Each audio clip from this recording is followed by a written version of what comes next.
Hello and welcome to the Nursing Career Transformation Roundtable.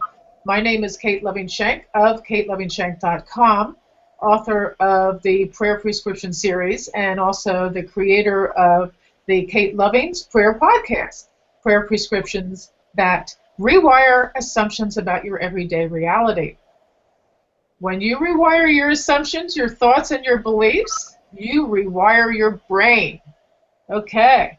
So today we have Pam Veatch with us today, and she has written a wonderful book called Boldly Bald Women. Now, Pam is the author of Boldly Bald Women, and it's an Amazon international bestseller. And if you look on Amazon, you'll see that it's really doing well. She is both an ovarian cancer survivor and an autoimmune disorder that attacks body hair as foreign invaders and prevents regrowth. And that's called, her condition is called Alopecia universalis. Is that right, Pam? That's correct. Okay. She knows about being a bald woman in a hair-obsessed world. Pam wrote Boldly Bald Women for women who struggle with the emotional and societal impacts of hair loss. It is filled with stories and practical advice from bald women to spouses, family members, employers, co-workers, classmates, teachers, and doctors. Pam's new podcast, Boldly Bald Women, How to Survive and Thrive in a Hair-Obsessed World, will soon be available on iTunes. And this is how I met Pam. We both are involved in putting up our podcasts together, and I'm so happy to have met her. So if you're grappling with the emotional and social impacts of hair loss, whatever the cause, and frustrated with hot and itchy wigs, this is the place for you to be today. So please join me in welcoming Pam Veatch. Thank you. Hello, Pam. Hi, everybody. It's so Yes. good to see you all. Thank you for being with us today, because your message can help so many amazing people who are now still struggling with shame and guilt. So, but obviously you have absolutely transcended that problem for yourself. So how did your journey, now this is going to be good because it's a short answer, how did your journey as a Boldly Bald Woman begin? I lost all my hair. Exactly. Exactly. So Tell us about that. Yeah. I started out with ovarian cancer, and I was 75% of the women with ovarian cancer end up dead. Mm-hmm. I was one of the very fortunate women who I never had to have chemo or radiation, and I hence didn't lose my hair. And I quipped a little bit about that, saying, oh, well, I'm really lucky, but now how am I going to know what it's like to be Mrs. Clean? Be careful what you ask for. Be careful what you wish for. A couple years later, I had alopecia universalis, and that is an autoimmune disorder where my body thinks my hair is an invader, and it knocks out all the hair shafts. The hair follicles remain intact, but it's like bees buzzing around an intruder, and the white cells will not allow my hair to grow again. It's all there. It could grow, but they won't allow it to grow. Mm-hmm. You have to have a genetic component for alopecia areata, which is the term for it. There are various different levels of it, where you lose your eyebrows, or you lose just the top of your hair, or you have just little spots. But me, I've lost every body hair I ever owned, and the only ones I miss are my nose hairs. All of you out there, say a little prayer of thanks to God for your nose hairs, because I'll tell you, they do more for you than you can ever imagine. I must say, I haven't thought about that before. Those of you who are struggling through a difficult winter this year, you go out there, and those nose hairs are stiff from the cold, but they keep that hair in your nose just long enough so it doesn't hit your lungs with a really huge impact of cold. Mm-hmm. That's why your nose gets so cold, because your nose is keeping the air in there long enough so that it doesn't hurt your lungs. And in the summertime, those little gnats that you guys can flick out of your nose, They see my nostrils as a tunnel to the great beyond, and they end up as protein snacks on the back of my throat. And Oh believe my gosh. that's gross. Oh my gosh. Be grateful for your nose hair. Everything else I can do without. Well, thank you for that insight. More information than you wanted, but No, not really. I think that's a very eye-opening. We take so much for granted, and that's something we may not have even considered, to be honest. exactly. So thank you for that. Now, what is International Alopecia Day? It's the first Saturday of August of each year. And what is it like in a place, or is it on the computer? And how can people access that? It's really cool. Mary Marshall, who founded International Alopecia Day, is a dear friend who I met through writing the book Boldly Bald Women. She filled out one of the questionnaires that I had, and she and I got to the same place at the same time about how it's important for women to stop living in shame and to feel that they're not alone and that they can get out in the world with their bald heads, shine up their bald heads, and strut their stuff. Mm-hmm. So she started International Alopecia Day, which started out just as a very small little few people here and there on the computer, and they would all group into alopeciaworld.com, which is where a lot of the alopecian people hang out with internationally.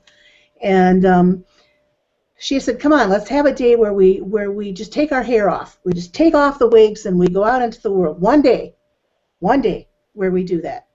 So now it has gone from just a few people here and there to people literally all over the world who take that one day to take their hair off, their wigs off, and to make a statement to raise awareness for alopecia, mm-hmm. and to start making room for women, for bald women, as nothing out of the ordinary. And it's amazing. And every year she goes to, she takes all the photographs that she gets from all the people around the world, and she makes a video of them. Mm-hmm. And so that is available. Let's see, I think you can get it on YouTube, but alopeciaworld.com, and if you go to International Bald, what did I say? International Alopecia Day? Yeah, International Alopecia Day. You can find that on YouTube. Mm-hmm. And it's a fascinating thing where you see people from grown-ups, kids, men, women, all over, people who are saying it's okay for us to be bald. Well, I would think that one day when people actually come out together and celebrate their baldness might make it a lot easier than to take the next step, which would be to go out into the world without all of that support and test the waters. Is that the way it works? Exactly. There are many of the women now involved in International Alopecia Day that they have their own, they're just bald all the time, but they together again to support the new people who have said, I never had taken my wig off in public before. Mm-hmm. I kind of liked it. It felt really good. And it does feel good. Yeah, the hair-obsessed culture that we live in is, where did that come from? How did this hair obsession, did it begin in Hollywood, the entertainment business? Did it begin with people thinking that if you're sick because of cancer or because of whatever, there's a stigma attached to being bald for women, but not for men? Tell us a little bit about that. It started many, many, many, many long years and eons ago. Women were considered chattel in ancient times. They were breeding stock. They would look at women and take a gauge. Would they be able to bear children? Would they, were they beautiful? Were they this? Were they that? Hair is a visual language in and of itself. It lets you know at a glance if someone is healthy In some cultures, it will let you know if they're married, such as in the Jewish culture, women who are married never show their hair once they're married to anyone except for their husbands. And so they either wear turbans or wigs all the time. But way back in the time of Aristotle, it was women were just, they were subhuman. They literally were subhuman because they did not produce sperm. And at that time they believed that the human soul came from the sperm. And the women were nothing more than fields to grow the matter. So you wanted to make sure that you had the best petri dish to grow children in that you could. And hair was one of the ways that they could do that. Because women had no rights, they couldn't even cut their hair without their husband's permission. And that lasted for a very long time. It went into, as women became more independent in Europe, they started trying to cut their hair on their own. My publisher told me one story that was really, really cool about an ancestor of hers who was the first woman to graduate from a college and in their community. And she was so excited. She graduated with honors. She had all these honors. And the day before the graduation ceremony, she cut her hair in what was then a very new, very stylish bob. And the president of the university came to her and said, "I don't think I can graduate you." And she said, "Why not?" And he said, "Well, because you showed such poor judgment in cutting your hair that I don't think you have the intellectual qualifications to be a graduate of the university." To which she stood up to her for her full short height that she had, and she said, "It's not about the hair that makes my brains work. It's my brains that give me what I have, not my hair." And he did graduate her, but boy, was that ever a big deal. That's not strange. You know, so you're talking about just cutting your hair. You go to World War II, and the prisoners of war, their heads were shaved. It was for lice. Yes, were there lice? Yes, there were. It was also dehumanizing, defeminizing, however one would say that word. And the women after World War II, the prostitutes who had saved their children from starving by sleeping with either the French or the Germans or whoever, it didn't matter, their heads were shaved. And they were paraded through the town. Garbage was thrown at them. They were tarred and feathered. And the sign of shame was your hair loss. So we have that ingrained in us as women, that hair is our crowning glory. Right. That's biblical. It's in all different cultures. In some cultures, women's hair was so enticing and so sexually stimulating that they had to cover it for religious reasons, because the men were so stimulated by it that they had to be protected. Of course, now that shows what men are doing as far as being responsible for their own feelings and their own actions. Right. But we were told that it was because our hair was so beautiful that we had to protect the men and we had to protect ourselves. So now when somebody goes out and they lose their hair, I have spoken with cancer people who had cancer victims who have been more concerned about losing their hair from chemotherapy than they were about the cancer they had. Oh, for heaven's sakes, right. They would rather die than lose their hair. That's a pretty deeply ingrained core identity. So you shave a woman's head or her hair falls out, first thing she does, she looks in the mirror and she sees a total stranger. There's a landscape that we've been looking at for years and years and years and years. We know what we look like before we look in the mirror. You look in the mirror after you lose your hair, and what do you see? You see a complete alien. Look at me. I have no eyebrows. I have no eyelashes. Of course, I have no mustache, and I have no middle-aged chin hairs either, which I consider a real bonus. But if you're seeing a whole foreign landscape in the mirror, it's a shock. Well, then what happens to other people? It's a shock to them as well. What happens to your husband? here he's had this wife who's had hair. All of a sudden she doesn't. She's she's a foreign entity now. They've dealt with this in a couple TV programs about the balding women. Can't remember right now what it was, which episode it was, but they have begun to deal with it. Is it from Hollywood? You bet it's from Hollywood. Mm-hmm. Look at all the women now.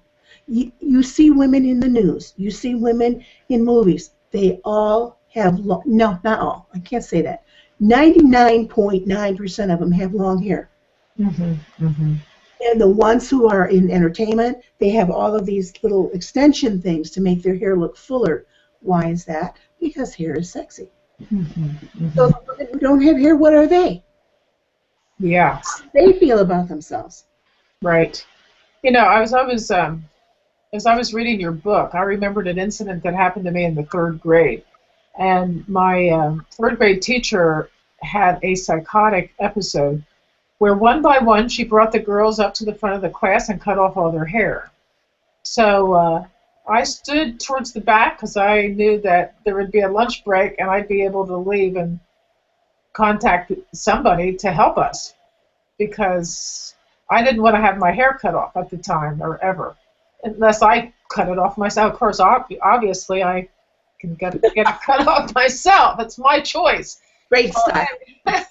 So anyway, at lunchtime I went home and I told my mom, and she called the principal, and when we came back to class in the afternoon, the authorities came and took her to a mental institution. But she was cutting off everybody's hair and talking about how God is, we're all shamed. She was talking about God as a shameful kind of overlord. It was really completely weird. So that it came to me as I was reading your book, and wow, what can I say? So let's talk a little bit about the wigs that you before the program began today. You showed me a wig. So tell us about your experience with wigs. And there's a huge topic of conversation about wigs that goes through the book as well. Well, when I lost my hair, we had just lost my brother from a heart attack, and my sister couldn't stand to see me with no hair. So I started out wearing wigs. My boss at work didn't want me to be without hair. He was very offended by that. And so I got the wig and I put it on, just like this.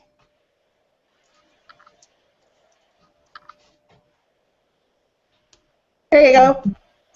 Hair. And I'll tell you what, it's hot. Yes. Itchy. My boss would come up behind me and I'd look up and all of a sudden my wig would go up and I'd have the 60s poof and I'd be pushing it down like that to get it back on my head. Real professional, right? Or somebody would come to me and they would give me a hug and my hair would catch on their glasses and it would go whoosh. Now, do they have things for that? Yes, they do. They have little net things that you can wear underneath. Mm-hmm. But the bottom line is that underneath these wigs, yeah, there are strands of harsh.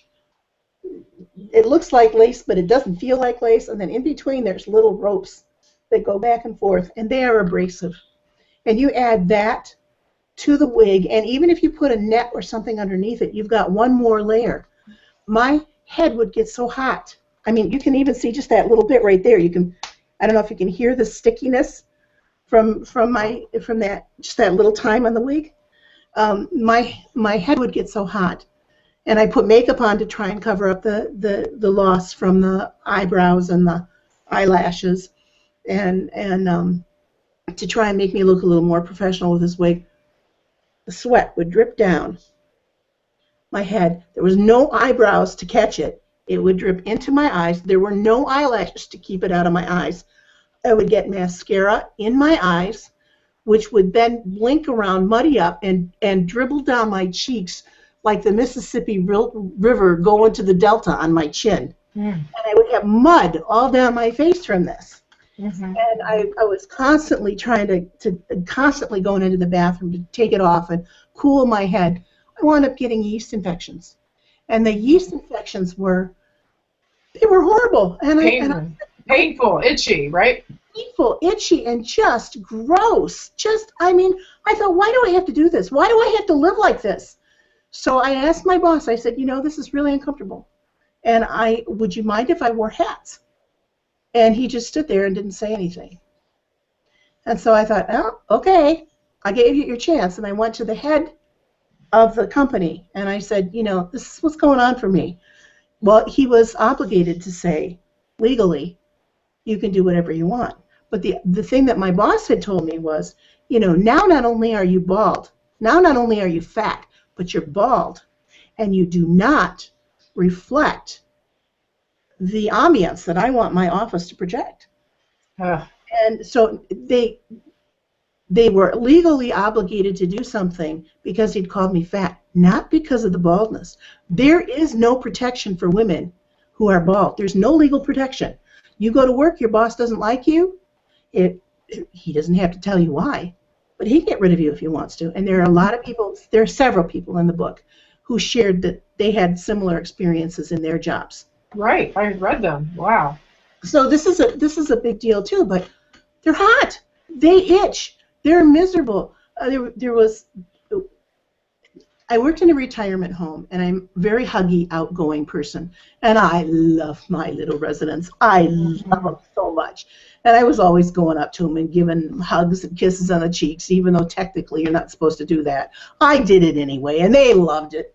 And as I was wearing this wig, they were looking at me, and they were saying, Pam, are you all right? Are you okay, Pam? No, I am not okay, I said one day.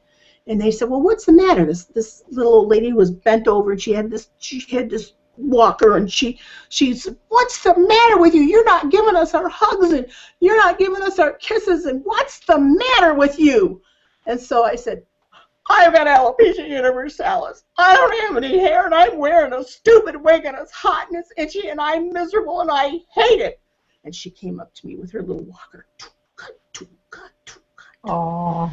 said to me in a whisper, not realizing that she was almost totally deaf. She could hear with her hearing aids, but she couldn't control her own response. So she intended to whisper, but she said very loudly, so all the rest of the residents in the coffee shop heard her, so take the damn thing off. How cute.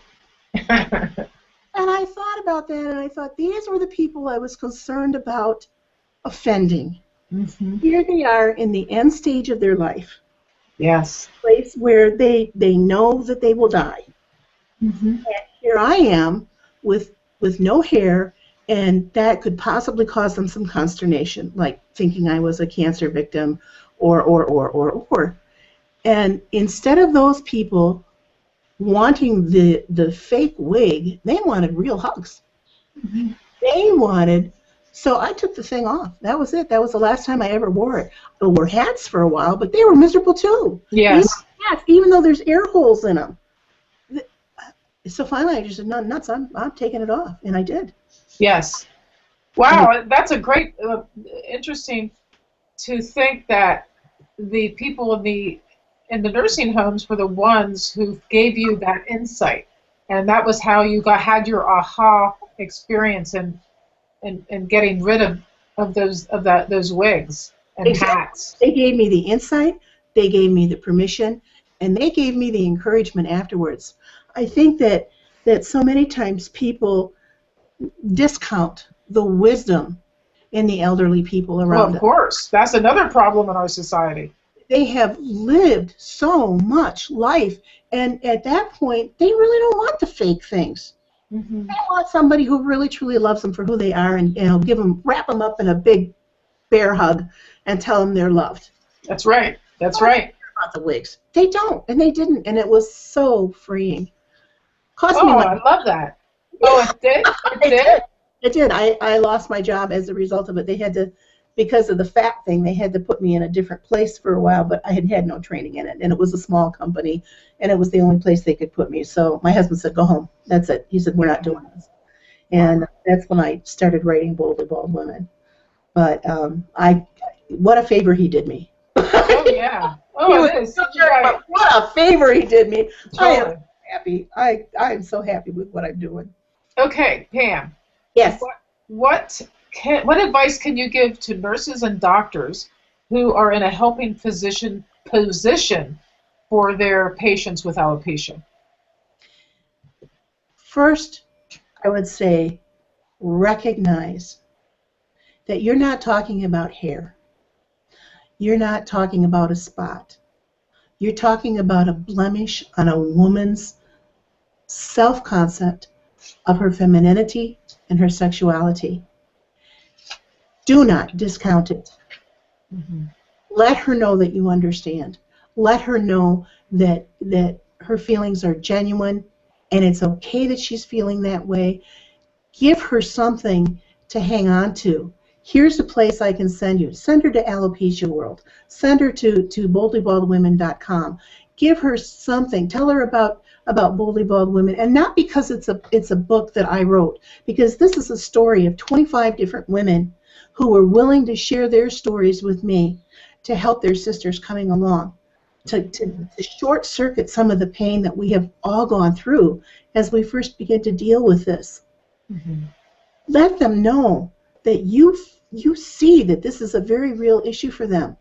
And it's not just about the women with alopecia, the women with cancer. They're dealing with life-threatening issues. I know I've been there. Mm-hmm. And some of them are more concerned about losing their hair than they are about dealing with their cancer. Does that tell you how deeply ingrained hair is to our femininity?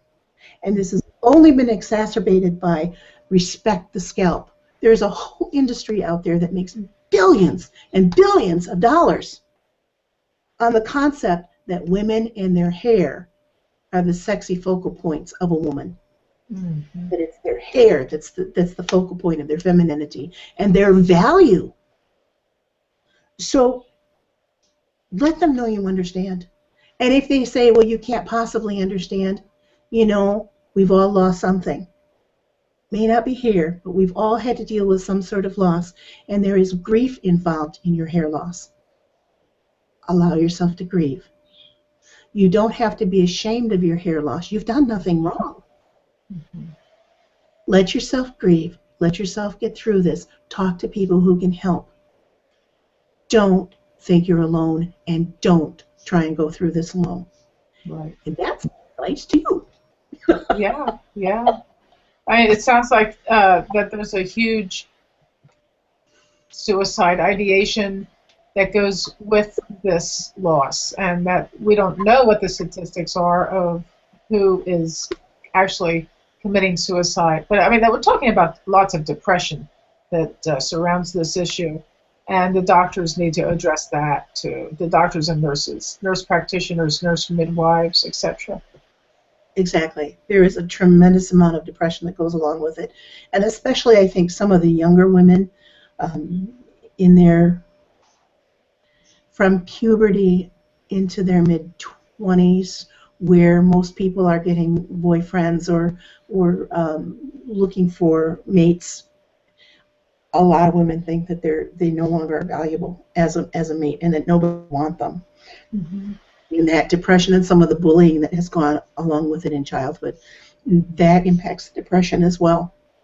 Yes, the bullying, that's very huge, isn't it, with alopecia patients and It really clients? is. Some of the stories in the book about the women who have been bullied they're heart-wrenching. They're just heart-wrenching. I wanted to reach out and just hold them and say, oh, I'm so sorry. I'm so sorry. And I experienced that with my granddaughter. I took her to kindergarten last year for the first time, and she was 6. And one day it was my turn to take her, and a bunch of kids were looking at me, and they were doing that, looking at me, and one little boy said, "Hey, lady, do you know you're bald?" No, I am? Who took my hair? Did you take my hair?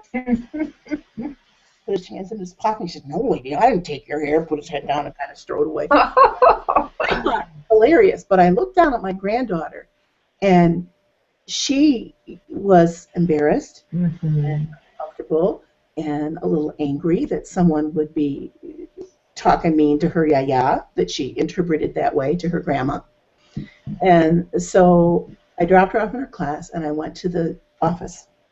And I said, you know, we need an assembly about loss of hair and bullying. And an assembly, and I ended up talking to the entire elementary school in 2 separate groups. And in each one of them, I had my granddaughter stand up and say, Jordan, why does Yaya not have any hair? Because my Yaya has alopecia. And they all giggle, giggle, giggle, Twitter, Twitter, Twitter, alopecia. And I said, that's right, and that's how you're going to remember it. So we said, alopecia, alopecia. And we talked about what it feels like not to have any hair and to have people stare and to say things that are not very nice, and how it made Jordan feel when people were being mean to her yaya. She loves her yaya. And then I said, do any of you have people at home? Do any of you have moms or sisters or friends at home who have lost their hair? One hand went up, and another hand went up, and then more and more and more and more hands went up. And the kids were all starting to share, well, my mom has cancer, well, my mom has spots on her head. I didn't know what they were, but maybe they're alopecia too. And after that, the kids came up to me the other days when I would bring Jordan to her class. They come up to me and say, we know who you are. You're Jordan, yeah, and you have alopecia. And then the coolest part about it was that the next year when I brought Jordan one day to her first grade class, a whole bunch of those kids came up. And they said, hi, Jordan's yaya, you have alopecia, and I remember you. And I said, and I remember you too, because you were in the assembly. They were standing around showing me the teeth that had come out during the summer. They didn't care less about my hair anymore. Because they'd gone beyond that superficial to the person that I am. Right. And that's what I want for the women who are losing their hair. I want them to be able to make a choice. You want to go out bald? You don't? But don't have it be shame-based. Have it be because it's your choice for yourself. Not about you. Absolutely. That's why the whole thing with the wigs is so important for women to, if that's what they want, then that's what they should do. But I think that your point of having that heat and of the sweat and all of the very uncomfortable, and that the reason you're wearing a wig is because the men and the male employers didn't want you to go bald. And actually, women these days also won't cut their hair without their without their husband's permission. And there's still a lot of things rooted in how a man perceives what a woman should or shouldn't be doing, especially when it comes to her hair. So that's not the end of that. That's for sure. Exactly. That's exactly right.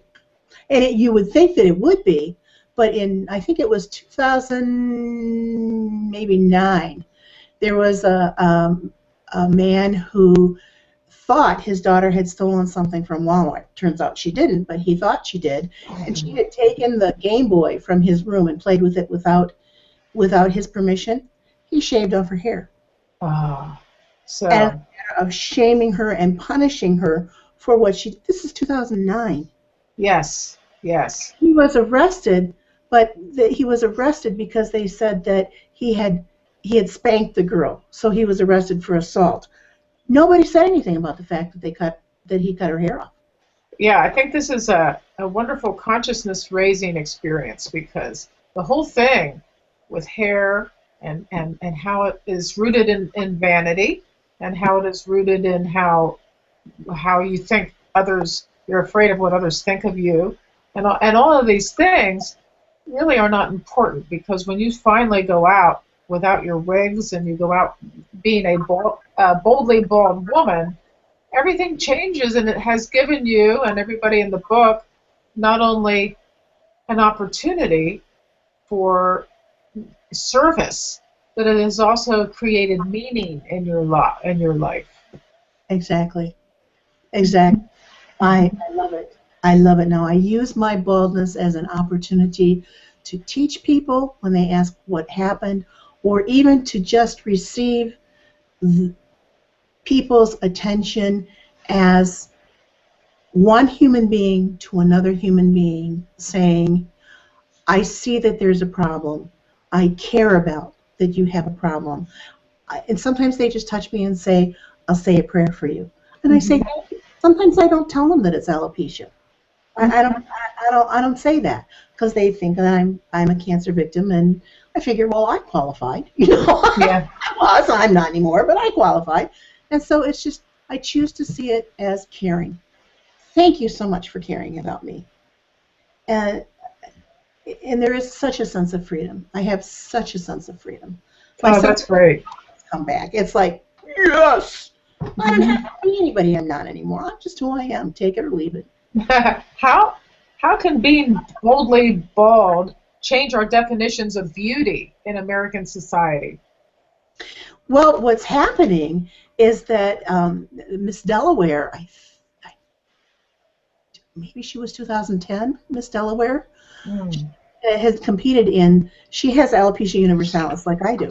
Hmm. And she ended up winning Miss Delaware, uh, even bald.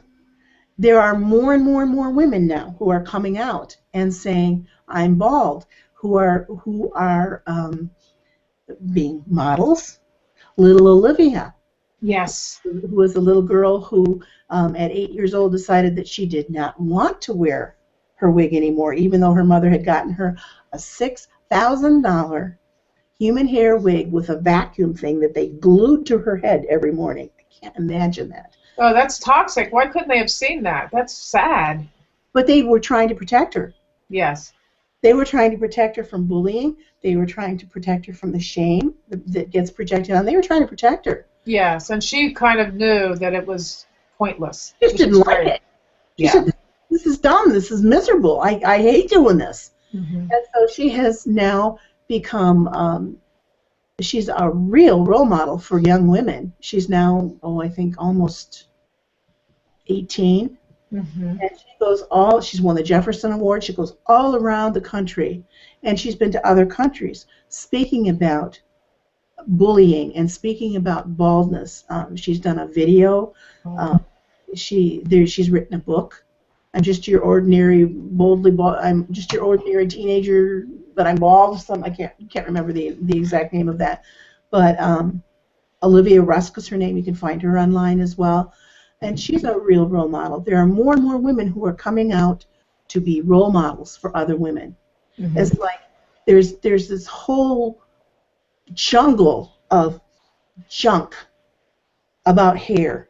And some of us are just taking a machete and cutting a path for the rest of us and encouraging our sisters to come along and say, make your choice. You don't have to be shamed. You don't have to allow other people to shame you. If there's a man who says you're ugly bald, you don't want him. But what I'm finding is that most men really find it very attractive. Not Right. everybody, but there are, I mean, we bald women have to Hmm. be a little bit careful what we do and what we say online because there are some fetishes out there, Ah. people with bald fetishes.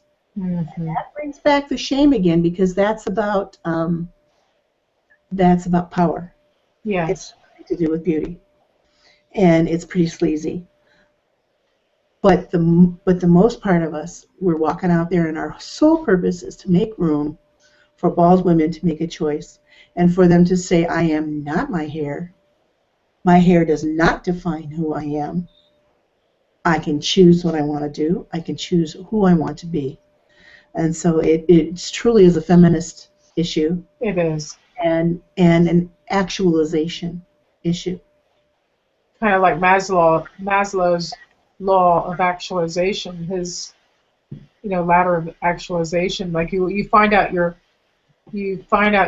bald, and then you take these steps to find meaning and opportunity, which is self-actualization. Exactly. Exactly. I think one of the frustrating things about alopecia anyway is that it's so fickle. Mhm. You can have a spot that goes and then it'll grow back and it'll be back for years. Or you can go to a dermatologist and get shots and then it'll grow back and then 3 inches away another one will fall out. And Mhm. sometimes you lose all your hair and then it grows back again. And sometimes part of it will grow back. There was one time I grew back a little bit on the back of my head and my Mhm. husband looked at me and he said, honey. I said, yes, little Greek, what is it? He said, would you please shave that off? It looks like a monkey's butt. There's lot of a lot of humor about this whole thing. I think that's great too. I love it. I just love it. It is funny. And if you can step aside and not take yourself so seriously, whatever life throws at you, Yes. don't take yourself so seriously. You find that people are not nearly as unkind as you would think they were. There are a lot of people out there that have been extremely supportive of me and what I'm doing. And I'm 64 years old. I'm arthritic. I have bad knees. I'm morbidly obese. And I have had more men tell me I'm beautiful now than I ever did when I was thin and had hair and really wasn't too bad looking. Now they're all talking, oh, you're so beautiful. You're so beautiful. I'm thinking, my husband says, what? Have you been to your eye doctor recently? Do you Oh, but it's fun. And I've had men come up to me and say, where did you get such a smooth shave? I said, well, I got the best barber. Well, who's that? God. so Pam, how can Yeah. people get a hold of you? Your website, if they want to get some counseling as to how they can deal with the situations they have to deal with concerning baldness. How can they reach you? My website is boldlybaldwomen.com, Hmm. and the book is Boldly Bald Women, and you can get that on Amazon. And it comes either in the softcover or Kindle version, and it's available internationally. So just get to your local Amazon, and you can get it. You can get it from there. And soon I will be doing the weekly podcasts and be interviewing experts in the areas of shame and getting past personal issues, grieving, how to get beyond all of this. Um, that will be the main direction of it. As far as counseling goes, I'm looking at that. I'm beginning to feel that there is a big need for that. And now that I know we can do these hangouts one-on-one, it's not going to be a difficult thing to mentor women for helping them get beyond their issues. And so I'm thinking about having either or maybe both, a small group of women um, who are wanting counseling or one-on-one. And that will be something that will be paid because I have to do something to make back a little bit of all this investment. Right. But I think that it would be an investment for them that would be very, very, very worthwhile. You could have a membership site, Yes. and then you could have a webinar series where Yes. you have the experts come on and people can actually see it for free. But if they want to have download them all, they can pay a sum of money. That helps. Exactly. I want to make it accessible for everybody. Yes. I do not want it to be an exclusive thing, but for those women who either need or want closer counseling, or for those women who work with women who are bald, whether it's in chemotherapy, who want some ideas on what they can do. That's another area that I can help in. Um, but this has been such a trip. It's such a wonderful, wonderful. I'm so grateful to be bald. Kate, Yes. I am so grateful I'm bald. It's just a wonderful thing to be able to reach out and touch women and say no, no. let the shame go. Yes. You are. No, that's the main point right there. Shame, guilt, and Fear. hopelessness and depression are all very, very difficult vibrations to live with. Exactly. Exactly. Well, I totally wish you well, and we can have you on again to discuss how you are progressing. And Oh, it's been a real pleasure to talk with you. I've certainly haven't gotten this close to you until today, so this is great. I actually went to the hairdresser before I came onto the Google Hangout and got my hair almost shaved. Almost shaved. well, it's a little long, Kate, but it's okay. Yeah. Well, I can feel the cold air going through my scalp. I like that feeling. It's lovely, isn't it? Yes, yes. So thank you so much. Thank you for having me. I'm so delighted that you wanted me to come on your podcast, and I appreciate this opportunity, and I wish you well. Oh, thank you, Pam. I wish you well. And namaste. Epices, as the Greeks would say. Oh, good. Okay. Thank you. Thank you Thank very you. much. Goodbye, everybody. Bye, everybody.